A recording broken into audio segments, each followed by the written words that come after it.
ইরানের পক্ষে গুপ্তচর বৃত্তির অভিযোগে অভিযুক্ত হয়েছেন ২৩ বছর বয়সী সাবেক ব্রিটিশ সেনা সদস্য ড্যানিয়েল খালিফ। ১৪ বছর ৩ মাসের কারাদণ্ড দেওয়া হয়েছে তাকে। বিস্তারিত থাকছে ডেস্ক রিপোর্টে। ইরানের হয়ে গুপ্তচর বৃত্তির অভিযোগ সত্যি প্রমাণিত হলো। সাবেক সেনা সদস্য ড্যানিয়েল খালিফকে দেয়া হলো ১৪ বছর ৩ মাসের কারাদণ্ড। ২৩ বছর বয়সী খালিফ সংবেদনশীল সামরিক তথ্য পাচার এবং কারাগার থেকে নাটকীয়ভাবে পালানোর দায়ে দোষী সাব্যস্ত হয়েছেন। In the army, as a young man, you had the makings of an exemplary soldier.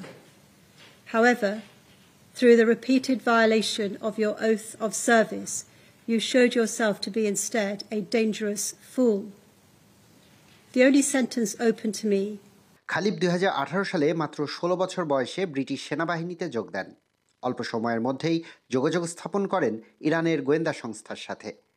তিনি বিশেষ বাহিনীর সদস্যদের নাম, ড্রোন প্রযুক্তি এবং গোপন গোয়েন্দা কার্যক্রম সংক্রান্ত গুরুত্বপূর্ণ তথ্য পাচার করেন ইরানের কাছে।